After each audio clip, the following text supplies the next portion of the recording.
Hey y'all, hey, it's everybody's favorite everything, SJ Stevens. Thank you guys for joining me for another day of 31 Days of SJ. Y'all, I'm too exhausted to give the message today. I've been trying to record this message for the last hour and I just cannot get through it. I got some really good shorts that'll come out of it though, but I can't get through the whole message because I'm exhausted. I will pick this back up tomorrow.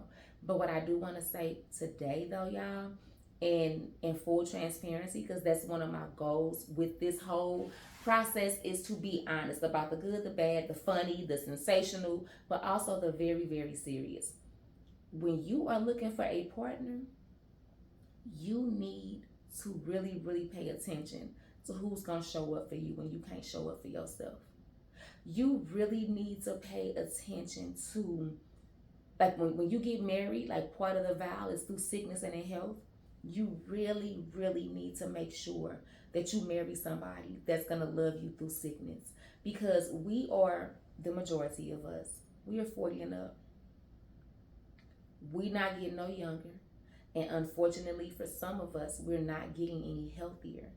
Like, no, be clear, I'm healthy. Nothing's wrong with me. No shade to anybody who's not. But I don't want to say that and then people be like, oh my God, what's wrong with her? That's not what I mean. I am healthy. I'm not on no medications. I'm not no nothing. So that's not what I mean. I just want to clarify that. But at some point in time, something may happen. And you need somebody who is going to love you enough to be there with you. You need somebody that's going to love you enough to sleep in a hard hospital chair because they don't want to leave your side when you're in the hospital. You need somebody with enough emotional intelligence to be able to have a conversation with your parents who may be in different states or your siblings or whoever. You need somebody with enough common goddamn sense that is able to communicate with your doctors and your nurses and then be able to take what they're saying, apply it to your real life to make sure that you're okay. You need to you need to marry somebody that's going to love you enough that they'll stay woke and watch you for 12 hours because the doctor said you have to be monitored unless you want to stay in a hospital. Somebody that loves you enough that says, I ain't got to go to sleep. I'll drink some coffee, I'll drink a Celsius, I'll pop a Red Bull, but I'm going to stay up and I'm going to watch them because I want them to be okay. You better find you somebody that's going to love you when you do not have anything to give them. Because one thing I learned, y'all, in this experiment, and again, I'm going to tell this story because it is definitely a testament of what God is doing for me. It is definitely a testament of like just growth. Like if you know me, when somebody does something to me, I get the fuck on. I don't do closure. I don't do second chances. I literally, because I feel like I treat people really, really well. And you can't not treat me the same way or better because I'll get the fuck on. Y'all, this situation that I am currently in right now, and I'm still single because I'm not married. So let me clear that up too.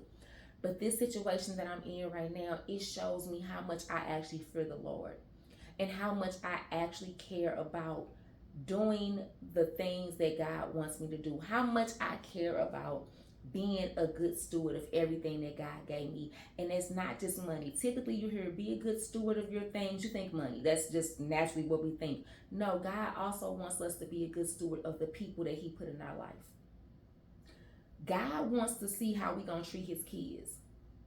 If we mistreat God's kids, why would we expect God to bless us? Why would we expect him to give us the things that we are praying for if we are not taking care of the people that he put down here for us to take care of? Like, y'all, my conviction here lately is so different. It's so strong. Like, again, I say all the time, I am a heathen. I'm working towards becoming holy, but at my core, I'm a heathen. Y'all gonna see me get on here and curse.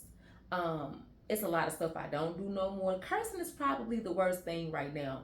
But you're gonna see the heathen hop out of me is the moral to the story. But y'all, I am so concerned about how God views me. I can do something that I've done for 40 years, and now I'll be like, ugh, oh, God ain't mad I did that. Or before I do something, I will stop and say, how does God want me to do this? Before I make a decision, I will stop and pray. God, tell me how you want me to do this. I am, and not because I think like they're, no, okay. Not because I think that I have to do certain things to get God's favor. Like, oh, if I'm a good girl, then God's going to do this. It's not necessarily that. But it is the fact that I recognize I may do something and then realize it's wrong and ask for forgiveness. God gonna forgive me because that's the kind of God I serve, but there are still consequences, right? Just because God forgave me for my sin doesn't mean that there's not a consequence that's still gonna come with it. I don't want the consequence no more. I don't want to be on God's bad side no more. So the way that this translates into how I handle people now is so different, y'all. It is so different. Like, again, I'm getting ready to leave, so I'm not gonna get into the story. Again, I've been trying to record this message for an hour, and I just can't get it right because I'm not in the right mind space. I ain't had no doggone sleep. But y'all, be careful with how you treat people. Be careful on how you treat God's people. And I just think about, like, again, I got those weird women that say they don't have a type and they don't got no standards and they just want a man that love them and all of that goofy shit. I really want people to think about the type of person they want to be sick next to. The type of person they want to be next to if their child passes away or their family members pass away or they lose their job or they lose their home or they once was, a baddie with a fatty and now they just fat. Like, I really want us to think about the characteristics of the people that we think we want to love or that we think we want to spend the rest of our life with. Because at least for me, I've been doing that part all wrong. I had this, I want this, I need this. And again, it is very much based off of what I've always had. I've never dealt with a man that didn't have money. So for me, that's what made sense. You got to have money. Be clear, you still can't come here without none. But it's not as important as, you going to take care of me? Like, when I had suicidal thoughts, were you going to be right there next to me and talk me off that cliff and make sure I got into mental health, counseling and therapy and made sure I saw my doctor and checked on me to make sure I hadn't left and sat by my side to hold my hand to make sure I didn't take 1,000 pills because I was ready to go? Was you going to love me like that?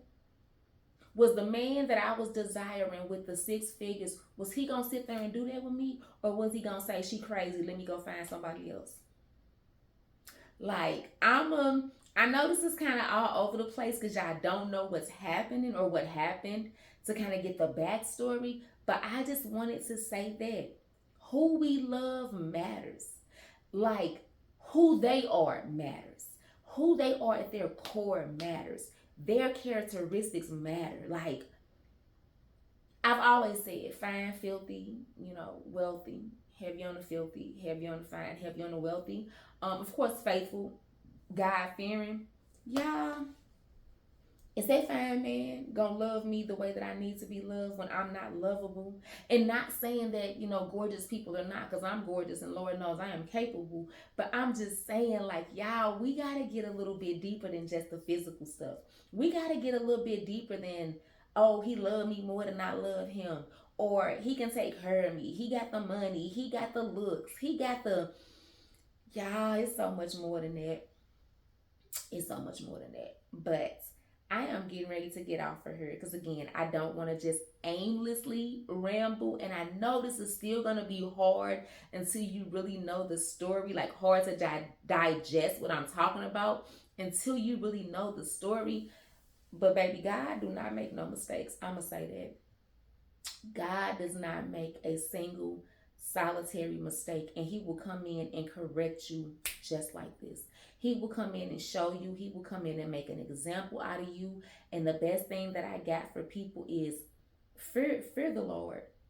Like, fear him, because the consequences of not doing the right thing are serious. Yeah, you will get the forgiveness, but you still gonna carry that load, baby. You are still gonna carry it. So with that being said, I am getting off of here. I will be back tomorrow We will finish this conversation. I will give you the actual story so you'll understand what I'm talking about. But that's all I got, y'all. Y'all have an amazing rest of y'all day.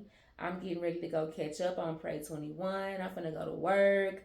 All the good things. I love y'all on purpose.